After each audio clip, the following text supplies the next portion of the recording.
Patrons, subscribers, fans, followers, and mental pyromaniacs from around the world, welcome to the IR4 podcast. For this week, he's Brian Masterson, and I'm Jeremy Alexander Newsom.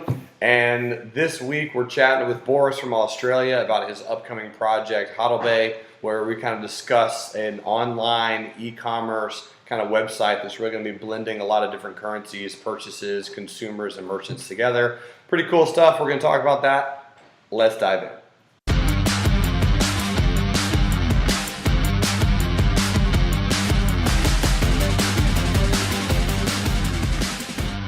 Boris, tell us a little bit about HODLbay and how'd you get started? What's the project look like, and what was your vision for it?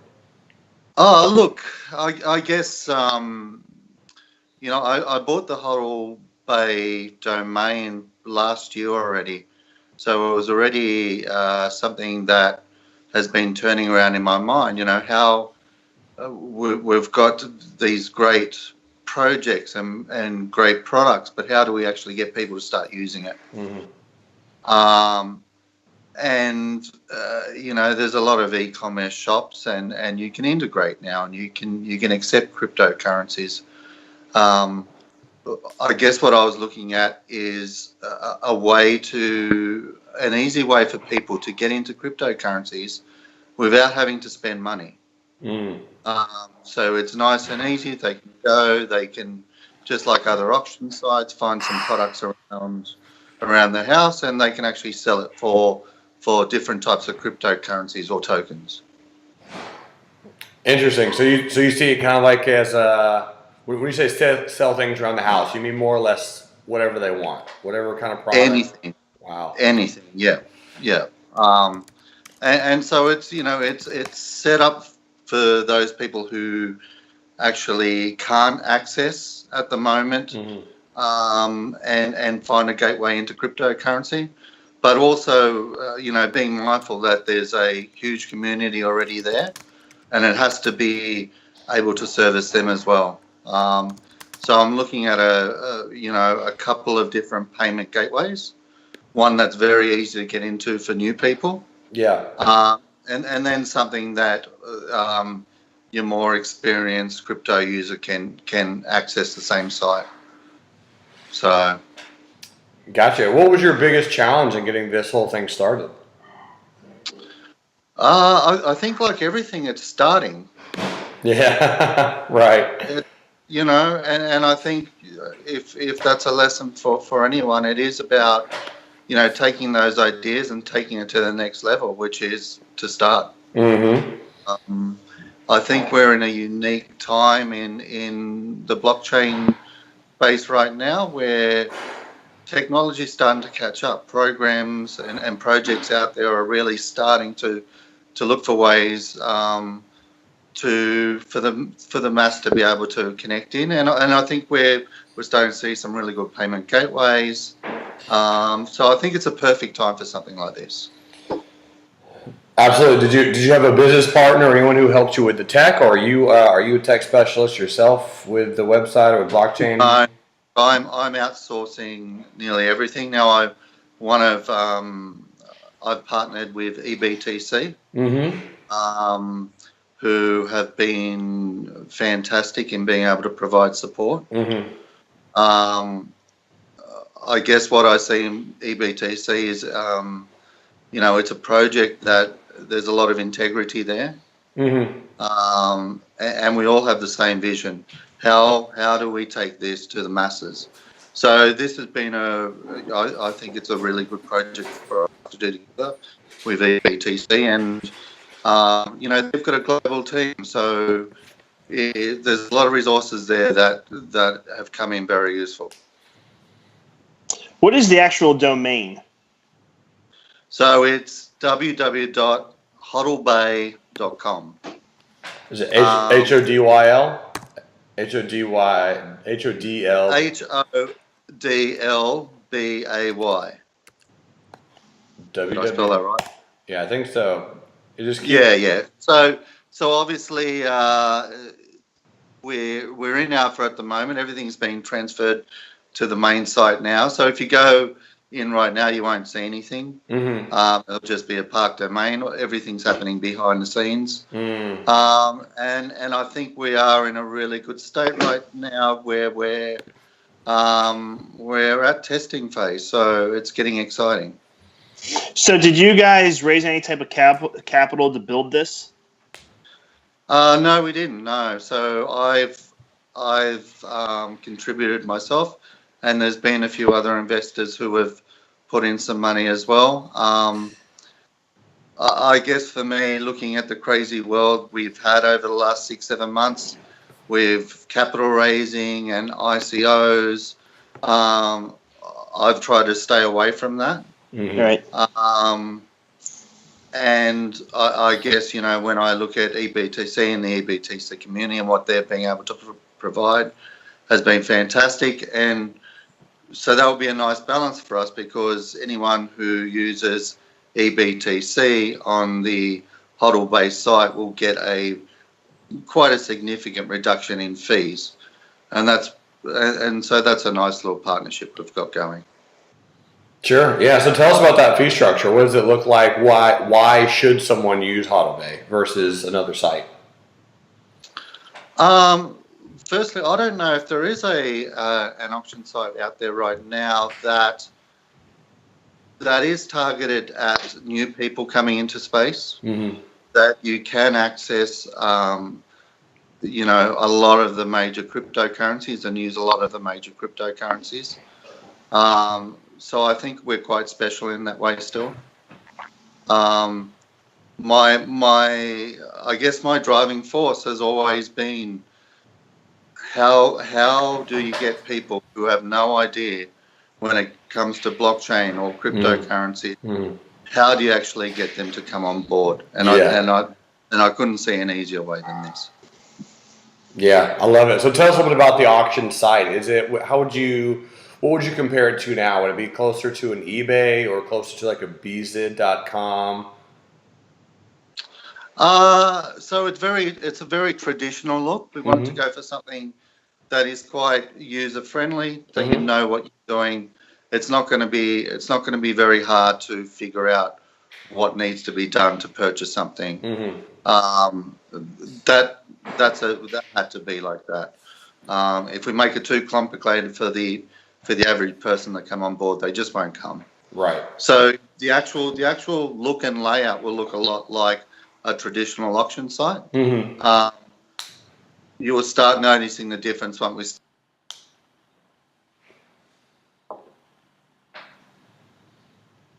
Gotcha. So I guess HODLbay is being marketed as, hey, come learn what cryptocurrency is by actually using it. But for the people who are purchasing the goods, they're going to need to obtain cryptocurrency some way, correct? There's no fiat involved. Well, we do. Part of the plan at the moment is also to have fiat payment system in there as well, traditional, probably PayPal. And there's a reason. The main reason for that is because the crypto community is large, but it's not obviously as big as the fiat community. Right. And to make sure that people, when they're putting something on the site to sell, that they are being able to get these fair prices, having that competition of people who can access through fiat should allow that more stable price. Right. What is your market entry look like? I mean, there's people using Facebook Marketplace, Craigslist, eBay. Why would they turn, other than cryptocurrency, which I feel like payment processors such as Square and others are going to start to be incorporated within these marketplaces now? How do you stay ahead of the curve, and how do you make sure that you're onboarding more users onto your platform versus the others just adding one plugin for cryptocurrencies and they already have a user base of millions upon billions of people? Yeah. Look, and that's the challenge, Yeah. And with startups. Yeah. I think at the moment we are in a unique space where that isn't available yet. Mm-hmm. And we're offering this service to people. Mm-hmm. Do I hope more companies take on cryptocurrencies as a payment solution? Of course I do. Mm-hmm. So look, that would be a bonus for all of us. At the moment, there is a hole. Yeah. You know, there is a gap. That gap is being able to use cryptocurrencies. We can wait for someone else to come, or we do it now. That's right. So, Boris, tell us how'd you get started in cryptocurrencies? What was your, because it's a relatively new industry, new sector. What was your introduction? It's been quite a journey. I think I remember a couple of years back sitting in the car listening with my brother around cryptocurrencies, and for me, technology has always been a passion of mine. You know, I still remember the 128K modems and the fantastic noise they used to make, and the internet before pictures. So that dates me. Right. But you know, it's being at the front and being involved in the actual products and projects themselves. That's where I get my passion from. Prices go up, they go down. We know what the market's like at the moment. When it comes to blockchain technology, there's no doubt it's going to be around. What it's going to look like for 5 or 10 years, I'm not sure, but I want to be involved. Right. Yeah, and that's what most people are saying. People who actually appreciate what a particular blockchain solution does, no one's really caring about the price. You know, it's more of what is the solution going to provide, you know, how is this solution going to help someone? What is it going to actually provide? What's it going to do for people in the future? And in this particular platform and company that you're building, you're hoping that, is it just going to be just Australia, or is it going to be US, or is it going to be all countries from all around the world at its first launch? Look, you know, I guess still got to look into a few of those legal issues in regards to worldwide, but obviously we're aiming to go as wide as possible. Sure. What's its first launch? Do you have a launch date presently? All I can say at the moment is in alpha testing. Sure. So we're quite far down the track now. Just tidying up some graphics and making sure the payment gateways go well. So I can't foresee it being too long. Yeah. But I know enough about the crypto spaces. You don't give a date. Yeah. Right. Now, Boris, are you incorporating any type of token inside of this project, or is this strictly just a platform that has the opportunity to buy and sell different things using cryptocurrency, or will you actually have a coin or a token? Look, I guess early stages. Last year, I was thinking about coins and tokens because there's some huge benefits for that, especially in a platform like this. But I think we have enough tokens out there. You know, and capital raising, if we need to raise capital, it can be done in a more traditional way. At the moment, it's more about getting the fantastic projects, coins and tokens that are already out there, and getting people to start using them. Yeah. And, you know, I think, you know, when we look at the term HODL, it's all about, you know, keeping those coins tight and putting your faith in them. But there comes a point where people have to start using. So all I can say to all the big hodlers out there is just grab some more. If you see something you like, grab some more of your favorite token and use it to buy something. Yeah. It's the utilization. That's the key. Go ahead, Brian. Now, how many different coins or cryptocurrencies will you be accepting as payment on the site? I'm not going to give an exact amount, but let's just say we're above 20. Okay. Like as of right now, you're above 20. Yes. Gotcha. In your future, you know, are you going to not allow some, or are you going to allow as many as possible? Look, the plan is, and again, there's some complexities around payment gateways still. Like we're almost there. Will be for the actual seller to choose what cryptocurrency they actually want to sell their product in. Right. Wow. That'd be so fantastic, man. That's killer. That is killer. Yeah, yeah, and again, we're getting to the time when the technology is there. Yep. I want to be there when it is there. Yep. That's the main plan. Yep. What's your favorite payment gateway right now? Do you have one that you something that you're trying to model it after, or maybe a competitor that you see is innovative in this space, or are you going to try to be as brand new as possible? Well, no. Look, our plan is to use what is already out there. Okay. When it comes to payment gateways, with some modifications. So we're talking to payment gateways and seeing what they can do for us. I think, look, at the moment, when we look at something that's clean cut and easy to use for new people into crypto, I'm quite enjoying coin payments. .net, they have a very easy to use product where you can just log on and all your wallets are in the one same spot. So, yeah, that's one of the payment gateways that we want to use. Beautiful. Now, Boris, you guys how is the blockchain involved in this, or is what's a decentralization that you're going to be providing? Look, I think this actually sits outside the decentralization model, and I know it's very important for everyone inside of crypto. There has to be some form of centralization still at the moment when it comes to the e-commerce side of things, because I understand trustless, but I don't know if the trust for that is there yet. And for someone to be able to purchase something and pay straight away, not knowing whether they're going to get the product or not, I think is a bit scary for some people. So it's important still to have that third party in there.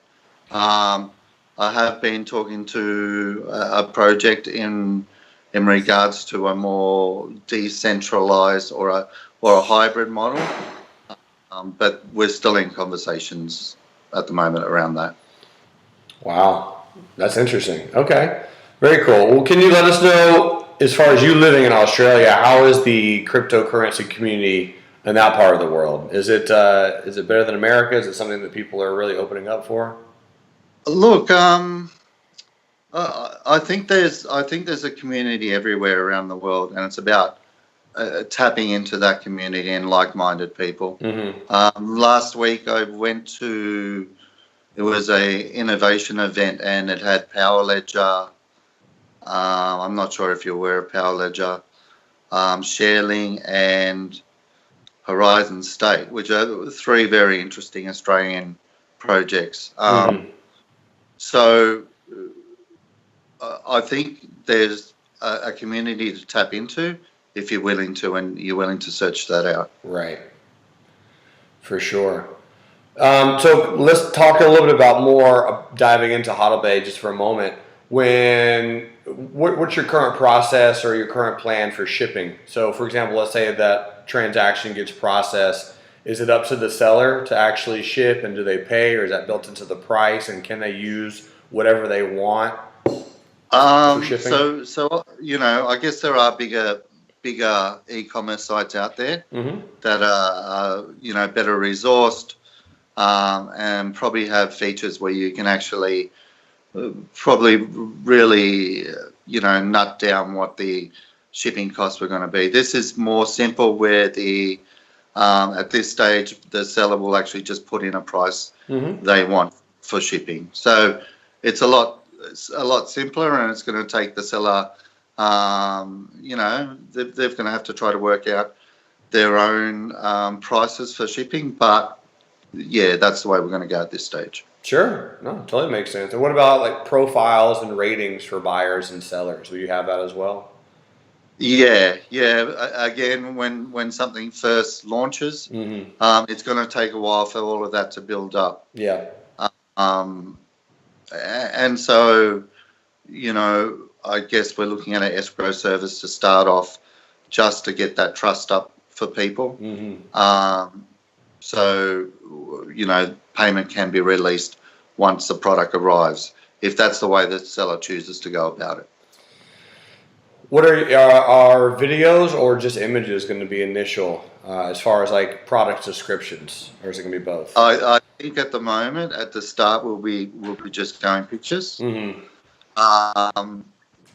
Of course, we'll be opening up more and more as we go along. One of my other, when it comes to visions for HODLbay, is really targeting crypto merchandise and crypto collectibles. I think we've finally gotten to the stage now where there's a lot of history that's gone under the bridge. Right. And I think, I would love to get my hands on some of that early merchandise around blockchain and cryptocurrency. And so I'd really like HODLbay to be a place where people can start collecting and selling and swapping those sort of things. I like that a lot. Do you think your company or your site might be initially targeted for more individual users or larger consumer merchants and companies trying to sell their products, or is it kind of more or less for both? I think both, and I think it's important to target both. I have a passion for the everyday person coming on and selling, whether it be their old watch or their bike, but making sure that we have enough product up there to invite people to come on board and to come back regularly is really important. So that's obviously one of the targets as well, making sure we don't just target small users, but we do start looking at businesses who want to start accepting crypto and using this as an avenue in. Yeah. Killer. Brian, what questions do you have? Man, I'm just asking them as they come right now. So seems like a good project. I think we need some type of marketplace for this community. I haven't really seen any true solutions happen with maybe open browser or bazaar or however you call it. But other than that, I haven't really seen any other solutions that are really like a marketplace for people, in this. I guess a fun question though, Boris, is how did you get started in cryptocurrency? Like, when did you first hear about Bitcoin and Ethereum, and why did you go and make a whole company based around an industry? Because, as you know, people are saying it's a bubble. People are saying, it's dead and it's going away. But I think people who really understand blockchain realize, like you said, I think earlier, it's a true solution that's here to stay. But what got you involved in the first place? Oh, look, I'm one of those who heard about Bitcoin maybe 6-7 years ago. And to be truthful, I didn't know how to get into it. Yeah. You got your kids, you're trying to bring them up, and you keep hearing about this awesome currency, and hindsight's always a good thing. I probably have been in now for 1.5 years, 2 years in regards to buying and selling. I tend to, though, love the communities and the projects and becoming involved. So, after you download your Telegram app and you start talking and you start listening and you start sharing your ideas, you realize that, there's a whole group of special people out there coming together around this blockchain as well. So, it really inspired me having some of these conversations with people who are like-minded with me. So I'm less about the tokens and about the price, but more about the fantastic projects that are being built on top of it. Yeah. Great. Yeah. The whole Telegram aspect is very interesting, like especially with startups. I mean, I've been in some Telegram groups and I've seen some ruthless, brutal people say some things and post some things. I'm just like, I Yeah. mean, I know, and then they would get deleted and whatnot, and the channels are being monitored, but it's just there's still these people who are just old time crypto, and I have an appreciation for them because that's how I started learning about cryptocurrency. But these people who are like so old school, and then there's all these new people trying to come into the community, learn it, use it, build companies around it, and it's just still kind of like this liberal outlook. Do you know what I bet you don't know this, and you guys are fakes or phonies. You're trying to Yeah. raise money using blockchain, but I'm seeing more now a communicative aspect that I think is bridging between mainstream and that cypherpunk realm. But instead of it just being some total anarchist using it on the dark web, I think the adoption is slowly trickling into the mainstream, which is good to see. But I think the tools like Telegram, like you said, having in-depth white papers, and being able to communicate with the community are huge facets in making sure you grow. Yeah, yeah. Look, I totally agree. There is that. There is the downside. With Telegram, everything's immediate. Every insult, um, it's immediate, and I think we've. It's been nice that there's been a drop, because there's been less when Moon talk and Lambo talk, and more talk around the projects themselves, which has been a real relief. But I think what this immediate social media way of doing business does is it really pushes projects forward, maybe before they're ready. Right. And Right. that's my one little concern, because I know of some fantastic projects out there who the developers are doing a fantastic job, but they're not built to deal with marketing, and they're Yeah. not built to deal with that social communication, and because of that, their project becomes in trouble. They're Yeah. great developers and have great projects. Yeah, I totally agree with you, and I think that what we will start to see here in the near future, if not already, I know there's some groups out there, but I mean, you'll be able to go in and subcontract a group or a firm to be handling all your social outlets and handling your PR, public relations, so to speak. But I think for every project, you need to know what your strength is and stay in your lane, and then get people who are good at the other things that you really need to take your project forward, and then bring them on. But I think we are in the advent of starting to see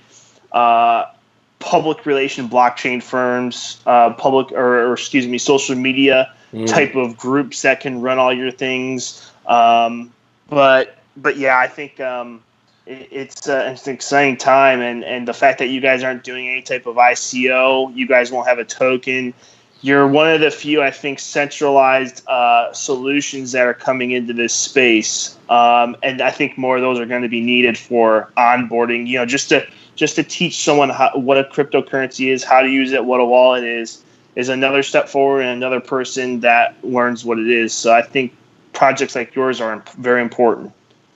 Yeah, look, and I appreciate that, and it is all that education side, and trying to bring people in, who haven't had any experience, who have heard it, who have the taste, who want to taste it, but don't know how to get in.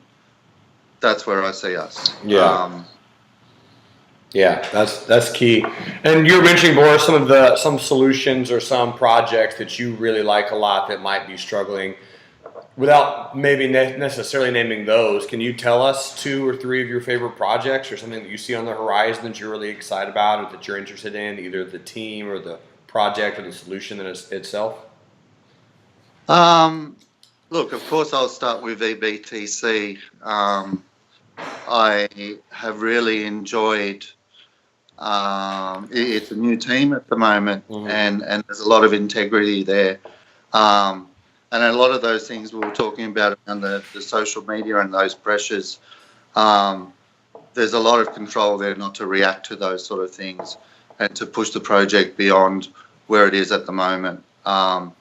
So, you know, when it comes to, for me, a project I really like, it's EBTC. Mhm. Obviously, I've received a lot of support from them. Mhm.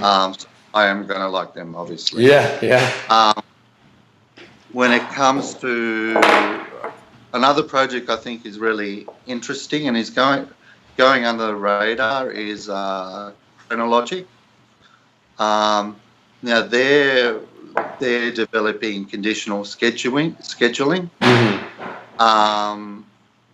And if you actually, you know, type it in, you'll probably see a very low volume and a very low price at the moment. But, you know, behind that project are some really strong, dedicated devs who are trying to, again, you know, I see all these little projects not working by themselves, but should be all working together, because what they're building when it comes to infrastructure is crucial for the future. Yeah, without question. I mean, that's like you mentioned. There's so many big challenges, and the legal challenge as well, as you mentioned previously, is going to be a constraint that's going to hold a lot of projects back, especially ones that are going to cross multiple nations and borders. How are you working on overcoming that?